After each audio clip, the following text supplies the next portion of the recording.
Mon ex-petite amie m'a trompé et a essayé de me faire élever le bébé de son amant. Même maintenant, en écrivant ceci, ça ne me semble pas réel. Comme si j'avais tout imaginé.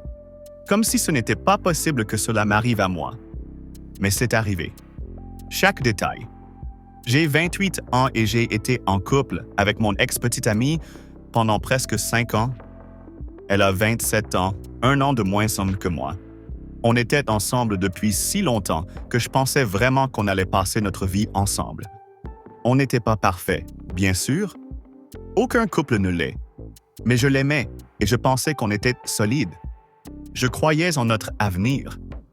On parlait des grandes choses du mariage, acheter une maison, peut-être adopter un chien d'abord, puis avoir des enfants plus tard. On planifiait une vie, notre famille. Mais ensuite, quelque chose a changé. Ce n'était pas un gros choc au début. C'était des petites choses qui ont commencé à s'accumuler. Elles restaient de plus en plus tard au travail. Au début, je ne m'en suis pas inquiété. Tout le monde a des périodes chargées.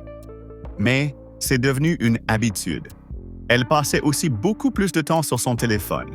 Et je ne parle pas juste de faire défiler les réseaux sociaux. Elle était collée à son écran. Elle souriait à ses messages, mais ne me laissait jamais voir de qui ils venaient. Elle emmenait son téléphone aux toilettes, tournait l'écran quand j'étais à côté, le verrouillait alors qu'elle ne le faisait pas avant. Quand je lui demandais qui c'était ou ce qui la faisait rire, elle devenait agressive. Ou elle répondait « Juste un ami » et changeait de sujet. On se disputait de plus en plus pour des broutilles qui n'avaient jamais posé problème avant, comme ce qu'on allait regarder à la télé, ce qu'on allait manger, ou si j'étais trop silencieux ces derniers petits temps. Parfois, j'avais l'impression qu'elle cherchait des excuses pour provoquer des disputes. J'ai essayé d'en parler, mais elle esquivait toujours la conversation. Au fond, je crois que je savais que quelque chose n'allait pas, mais je ne voulais pas y croire. Je ne voulais pas penser qu'elle puisse me faire ça. Je l'aimais, et je ne voulais pas imaginer qu'elle puisse me trahir ainsi. Puis est venu le moment où tout a basculé. Un soir, elle s'est assise et m'a dit qu'elle avait quelque chose d'important à me dire. Elle avait l'air nerveuse. Ses yeux étaient rouges, comme si elle avait pleuré. Mon cœur s'était mis à battre plus vite.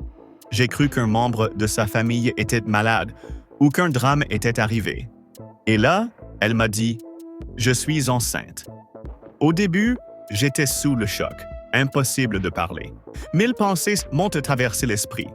Je n'étais pas prêt à être père. Mais peut-être que la vie allait juste plus vite que prévu. Je n'ai pas souri, mais je n'étais pas en colère. J'ai pris sa main. Puis, elle a ajouté quelque chose qui m'a glacé le sang. Mais ce n'est peut-être pas de toi. C'était comme un coup de poing dans la poitrine. J'étais figé, sans voix. Je la regardais, espérant qu'elle me dise que c'était une blague, qu'elle ne pensait pas ce qu'elle venait de dire. Mais non, elle a baissé les yeux, mordu sa lèvre et s'est mise à pleurer. Elle a avoué qu'elle avait vu quelqu'un d'autre, un gosse de sa salle de sport. Ils avaient été couchés ensemble quelquefois. Elle a juré que ça ne voulait rien dire, que c'était une erreur, qu'elle le regrettait. Je ne savais pas quoi dire. Je me suis levé et je suis sorti. J'avais besoin d'air, de silence. En quelques minutes, tout mon monde s'était écroulé. Et après ça, c'est devenu encore pire. On a fait un test ADN quand le bébé est né. Et comme je le pressentais, l'enfant n'était pas de moi. Pas du tout. Et là, l'histoire devient complètement folle. Tu pourrais croire qu'elle s'excuserait, qu'elle essaierait de réparer les choses, qu'elle irait vers le vrai père. Mais non. Elle est revenue vers moi, en pleurant encore, en disant qu'elle avait peur, qu'elle ne voulait pas que le bébé grandisse sans père, que le vrai père ne voulait pas s'impliquer, qu'il n'était pas fait pour être papa. Puis, elle a dit quelque chose que je n'oublierai jamais. « Je veux quand même que tu élèves le bébé. » Je l'ai regardée sans comprendre. Je pensais avoir mal entendu, mais elle a répété. Elle disait qu'elle croyait toujours qu'on était faits l'un pour l'autre, que ce n'était qu'un obstacle sur notre chemin. Que si je l'aimais vraiment, j'accepterais d'élever l'enfant, même s'il n'était pas de moi. Elle disait que je serais un meilleur père que le vrai, que je la connaissais déjà, que j'étais patient, gentil, stable, que je pouvais donner à ce bébé la vie qu'il mérite. J'étais sans mots. Je n'arrivais pas à croire ce qu'elle disait. Elle m'avait trompé, menti, et avait un enfant avec un autre homme. Et maintenant, elle voulait que je fasse comme si de rien n'était, que je joue au papa parfait. Quand j'ai dit non, elle a essayé de me faire culpabiliser. Elle a dit « Je croyais que tu m'aimais, qu'on était une famille. Tu ne peux pas abandonner un bébé qui n'a rien fait de mal. » Elle s'est remise à pleurer. Elle m'a dit que j'étais sans cœur, que je l'abandonnais au moment où elle avait le plus besoin de moi. J'avais presque envie de rire tellement c'était absurde. Mais au lieu de ça, je ne ressentais plus rien. Le lendemain, j'ai fait mes valises. J'ai quitté notre appartement et je suis allé chez un ami. Je l'ai bloqué de partout. Téléphone, réseaux sociaux, email. J'avais besoin d'air, de silence, de pouvoir penser sans qu'elle me manipule encore. Ça fait maintenant quelques mois et je suis toujours secoué, toujours blessé par tout ça. Il m'arrive encore de me demander « Ai-je été trop dur? Aurais-je dû rester? Le bébé était innocent, non? » Mais ensuite, je me rappelle, ce n'est pas moi qui ai trompé.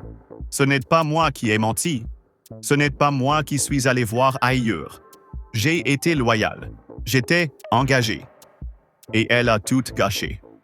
Et après, elle a eu le culot de me demander d'élever la preuve vivante de sa trahison.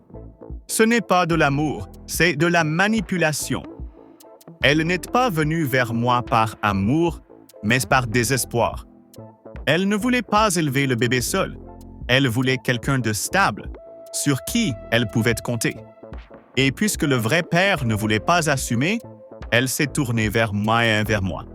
Comme si j'étais son plan B. Comme si j'étais censé tout oublier et commencer à changer des couches comme si rien ne s'était passé. Ça fait mal, plus que je ne peux le dire. Pas seulement l'infidélité, pas seulement les mensonges, mais la façon dont elle a retourné tout ça contre moi, comme si c'était mon devoir maintenant. Je ne suis plus en colère, juste fatigué d'y penser, fatigué de porter ça en moi comme une pierre. Je me demande parfois si elle a trouvé quelqu'un d'autre pour l'aider, si le vrai père a fini par revenir. Mais je ne vérifie pas. Je ne demande rien à nos amis en commun. Je ne veux pas savoir. Cette partie de ma vie est finie. Je vais de l'avant doucement. Je travaille, je reste occupé, je parle plus à mes amis. J'ai même recommencé à sortir avec des filles. Rien de sérieux, mais j'essaie de reprendre une vie normale. De me sentir à nouveau moi-même. S'il y a une chose que j'ai apprise dans tout ce chaos, c'est que aimer quelqu'un ne suffit pas s'il ne te respecte pas. S'il te manque, te trompe et te demande ensuite de ramasser les morceaux, alors il ne t'aime pas vraiment. Et tu ne lui dois rien, même si tu pensais l'épouser. Même s'il pleure et dit qu'il est désolé, même s'il dit « tu es le seul qui peut m'aider ». L'amour doit être réciproque. Le respect aussi. Et si ce n'est pas le cas, tu as le droit de partir. Je suis parti. Et c'est la chose la plus difficile que j'ai jamais faite. Mais c'était aussi la bonne.